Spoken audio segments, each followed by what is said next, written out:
método 6D, que é um método que eu utilizo para os cursos aí de gestão de espaço confinado, visando dar uma visão mais simplificada da NR33, né, que é uma norma de gestão para espaço confinado, porém que gera muita dúvida, muita confusão e muitas vezes o profissional deixa de implantar algumas ações que estão estabelecidas nessa norma por falta do entendimento ou até mesmo da sequência adequada de implantação. Bom, então vamos lá, vamos começar aqui pela diretiva 1, né, que é o primeiro D da nossa estrutura 6D, onde fala da formalização do responsável técnico. Né? Muitos profissionais esquecem que na norma ela estabelece a obrigatoriedade da empresa indicar, né, um responsável, um RT, né, um responsável técnico, qual terá a incumbência, né, de garantir aí a manutenção dos programas e controles necessários para a adequada gestão dos espaços confinados. Isso daqui é um grande problema, porque a empresa, muitas vezes, elas até cumpre essa etapa, né? Ela indica um profissional que será responsável em desenvolver a temática do espaço confinado. Mas, por outra hora, né, muitas vezes esse profissional que ela indica, ele não tem um conhecimento pleno, ele não tem um conhecimento total da NR33 e também de parâmetros que são necessários para você implantar um método de gestão. Porque uma coisa é você conhecer determinado assunto, outra coisa é você ter o entendimento e saber implantar um mecanismo de gestão, que é a nossa proposta aqui com a estrutura 6D. Então, a gente parte no primeiro D, esse item, né, que é de suma importância para o desenvolvimento dos demais itens e subitens do nosso método.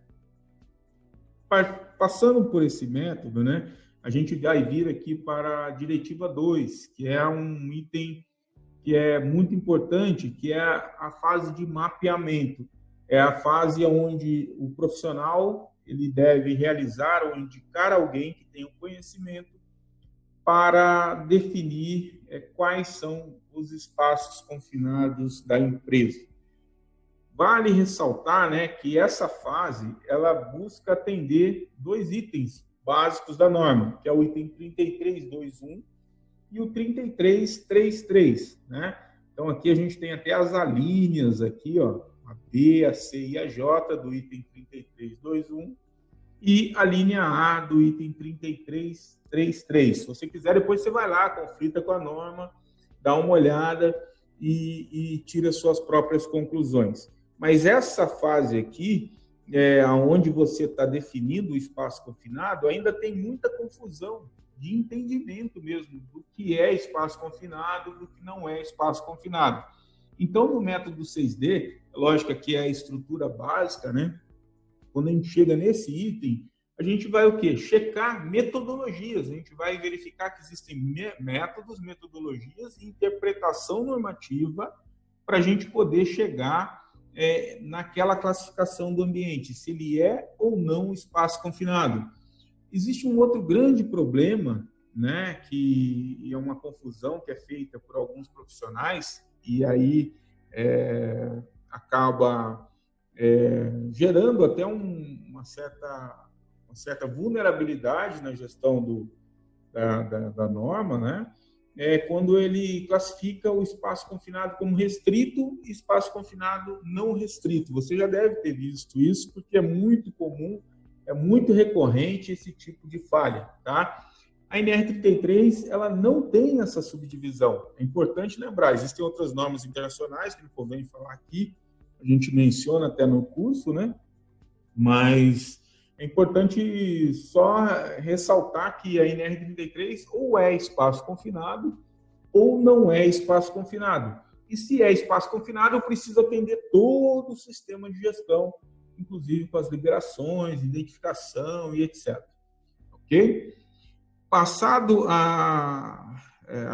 essa fase de levantamento, identificação, é hora da gente instalar a sinalização visual nesses ambientes. E aí, para isso, é muito importante, né, já que a gente está falando de um sistema de gestão, é você ter uma identificação visual, uma placa padrão, né, para você identificar esses espaços confinados.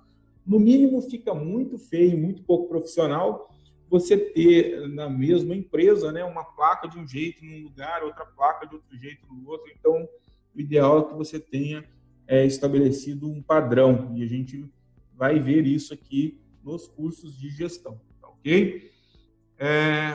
Bom, feita essa fase, a gente vai para a última perna aqui do meu lado direito do meu método, né? Que a gente fala que é a fase de estruturação, onde a gente traz a diretiva 3, que é a diretiva dos procedimentos e registros.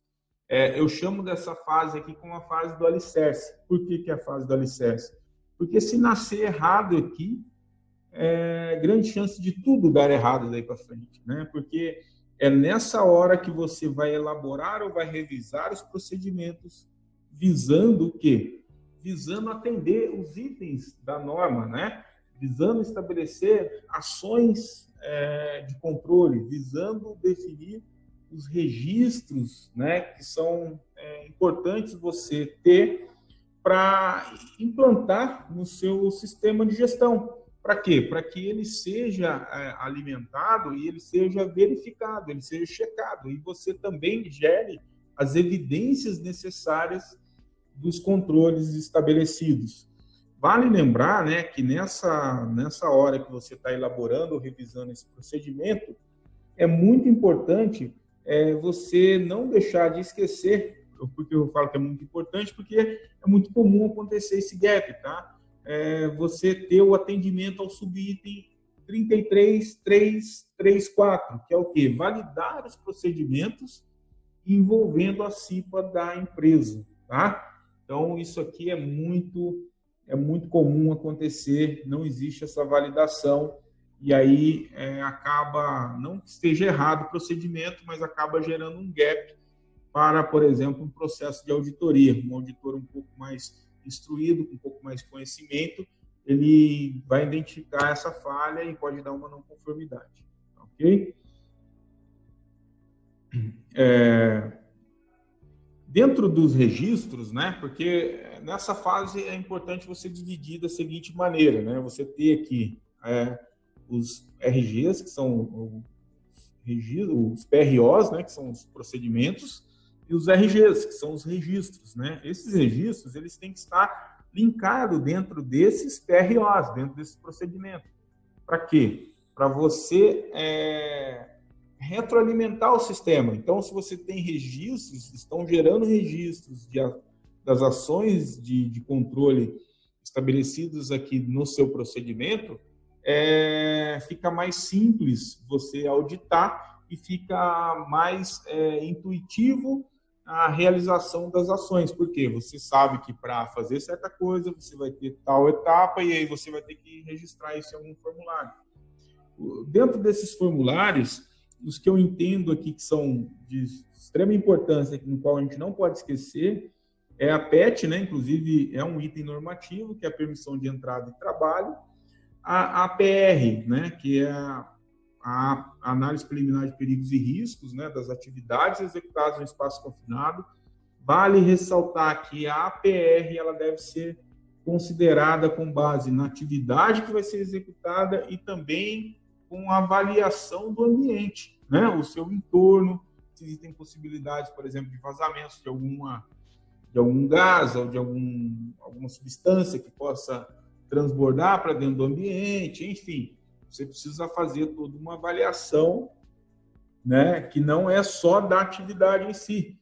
Esse também é um grande problema aqui na hora de validar as APRs, né? Muitas vezes é feito a análise preliminar de perigos e riscos com base apenas na atividade, e esquece do seu entorno, esquece das configurações do ambiente também. O formulário de direito de recusa, né? Vale ressaltar que qualquer risco grave iminente à segurança, né, da integridade física dos trabalhadores ou que possa gerar doenças irreversíveis, né, é passivo de recusa, do direito de recusa. Então, o formulário de direito de recusa para fazer esse registro, depois você buscar o histórico disso, né? A ficha de cadastro, tá? Isso aqui é outro ponto bastante comum das empresas não cumprirem, né? Que é a ficha de cadastro de espaço confinado, ou seja, cada espaço confinado ele tem que ter um formulário, né?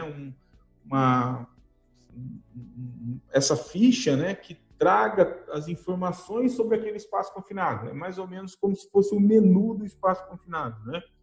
Qual a configuração, meios de acesso, materiais para acesso e resgate, tipo, características e possíveis riscos físicos, químicos, né, biológicos, riscos de acidentes que possam existir naquele ambiente, enfim. É, entre aspas, uma análise de risco com uma modelagem um pouco diferente, tá? E aí o inventário, lembrando que o inventário ele é um catálogo, né, contendo todos os espaços confinados da empresa, ativos e não ativos, vale lembrar isso, né? Descrito por números, né, por códigos, né, sequenciais ou não sequenciais, contendo fotos individuais, né, contendo as respectivas fichas cadastrais de cada espaço confinado. E aí, isso tudo consolida dentro de um book, né, que pode ser físico ou eletrônico. Eu gosto muito de usar os dois, tá? Eu acho que o eletrônico é mais fácil de você rastrear, identificar pontualmente algum espaço confinado. E eu gosto muito do físico também para deixar próximo ao ambiente, mais próximo possível para a consulta dos trabalhadores. Tá ok? Bom, aqui então a gente conclui, né, essa parte do lado direito do meu método, e aí agora a gente vem para o lado esquerdo do método, tá? Começando aqui pela diretiva 4, que é a diretiva relacionada à saúde ocupacional, tá? Nessa fase, como eu já tenho levantado lá os perigos e riscos, né, como eu tenho lá na minha ficha cadastral do espaço confinado, quais os agentes que eu tenho, né, com relação a riscos, eu tenho que transferir isso para onde? Para a minha avaliação do Programa de Controle Médico de Saúde Ocupacional, onde eu vou estabelecer e levantar os exames necessários para os trabalhadores autorizados em espaço confinado, ok? Como que eu faço isso? Eu posso fazer através de uma auditoria do meu próprio sistema, da minha própria análise de risco. E aí, checo os exames, se for necessário, eu incluo novos exames. É lógico, vale ressaltar que aqui, né, essa é uma etapa que a gente depende do médico coordenador ou do médico examinador da empresa, onde ele vai fazer essas verificações da melhor maneira possível. Apesar, né, de você muitas vezes conviver e saber, mas você não é um profissional habilitado. Você, quando eu falo, é o técnico, o engenheiro de segurança. Aí aqui nessa fase aqui, é lógico, você vai depender de fazer um trabalho em conjunto com a medicina ocupacional, tá ok? Não podemos esquecer nessa etapa os fatores de riscos psicossociais. Isso é normatizado, né? Se você tem trabalho no espaço confinado, você precisa fazer as avaliações psicossociais dos trabalhadores. Isso tem que estar incluso no ASO. Em um dos webinários que a gente realizou, uma vez teve uma pergunta bastante interessante, né? Preciso colocar no meu ASO apto para trabalho em espaço confinado, da mesma maneira que eu obrigatoriamente preciso consignar para os trabalhadores em altura? Sim ou não? Né? É uma dúvida, né? Eu digo que sim. É obrigatório? Nas entrelinhas da NR33 não está na íntegra dizendo que é obrigatório, mas nas entrelinhas eu concluo que é obrigatório você colocar apto, você solicitar que seja colocado apto para trabalho em espaço confinado. Você quer saber mais, um pouquinho mais, vai ter que passar pelo nosso curso. Não vai dar tempo de dizer o porquê, mas no nosso curso a gente fundamenta o porquê é obrigatório incluir apto para espaço confinado, tá ok? Aí a gente vai agora para a parte final, né, que é a 5, que é a parte de capacitação. Não posso esquecer, né, de estabelecer a matriz de controle de capacitação. Tá? Essa matriz ela vai servir para balizar quem eu devo treinar, como eu devo treinar e quando eu devo treinar. Enfim, é muito comum achar que eu tenho que treinar apenas trabalhador, vigia e supervisor de espaço confinado. Primeiro treinamento que eu tenho que ter, primeira capacitação que eu devo incluir, inclusive, tem que ser do meu responsável técnico, né? Pelo espaço confinado. Por quê? Esse ele vai ter que ter um conhecimento pleno, mas um conhecimento a fundo da NR33 e das interfaces com as outras normas. Porque se ele não tiver, a chance dele desenvolver de maneira errada, dele conduzir de maneira errada a gestão da NR33 é muito grande, assim como eu já falei, né? Então, nessa matriz de controle de capacitação, eu tenho que estabelecer isso. Além disso, o que eu preciso? Verificar a questão dos vencimentos de exame, vencimento de treinamento, estabelecer um plano continuado de capacitação. Isso aqui é fantástico, é muito importante, né? Porque muitas vezes eu contrato uma empresa para ministrar um treinamento, no outro ano eu contrato ela de novo e daqui a 3 anos eu estou reclamando que essa empresa todo ano ela vem e ministra o mesmo curso. Muitas vezes é falha da própria empresa que está contratando. Por quê?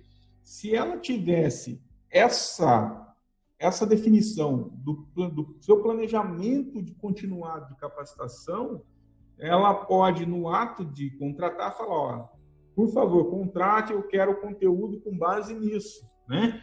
E aí, dessa maneira, alinhar as intenções, deixando todo mundo satisfeito, né? A empresa que está realizando, porque está atendendo a expectativa do seu cliente, você que está sendo atendido às suas expectativas e, principalmente, os profissionais. Por quê? Vai ver que aquele treinamento está direcionado para a sua realidade. E os simulados, né? Por que os simulados? Os simulados, ele é um pós-treinamento, né? Na verdade, ele é um treinamento prático e ele fixa muito a questão dos conceitos, dos conhecimentos adquiridos nos treinamentos teóricos. Então, no simulado, é que você vai estar exercitando aquelas pessoas responsáveis em agir nas situações de emergência, né?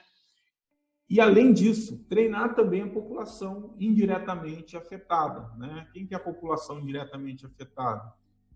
Enfim, é um supervisor, os trabalhadores que não estão diretamente relacionados ao espaço confinado, mas que vão estar envolvidos de alguma maneira no caso de alguma ocorrência indesejada. E, por último, né, a diretiva 6, que está diretamente relacionada a salvamento e emergência, ou seja, preparação e resposta à emergência. Lembrando que a elaboração dos procedimentos de resgate deve ser definido por grupo de ambiente, né? Então, a subdivisão dos ambientes tem que estar configurado em relação à tipologia acidental, levando em consideração as características de cada ambiente. E aonde que a gente vai ver isso? Lá, né? Lá na diretiva, né? Lá na diretiva número 3, quando eu estou estabelecendo o quê? O meu procedimento, né? E aí, quando eu estou também definindo na minha ficha de cadastro, essa configuração desses ambientes. Então, é nessa etapa que eu vou, basicamente, alimentar, né, essa fase aqui, a fase F, né, da diretiva 6, ok? E a definição dos recursos de acesso e resgate, que depende também muito da diretiva número 3, e, detalhe, incluir tudo isso na minha rotina, né, de simulados. Eu costumo dizer que é importante não criar um outro formulário, um outro procedimento, um outro plano de emergência. Se sua empresa ela já tem um PAI, ela já tem um plano de ação emergencial, o que você precisa fazer? É apenas pegar e incluir, né, essa tipologia acidental para a sua rotina de simulados. Inclusive, isso é um item normativo e a gente vai ver isso melhor aqui no curso, né? Quem fizer o curso, ou seja ele online, ou seja ele presencial, de gestão de espaço confinado. E aí, assim, a gente conclui o nosso método 6D. Então, basicamente, o método 6D tem essa estrutura, né, que a gente está vendo aqui. Deixa eu diminuir aqui um pouquinho mais.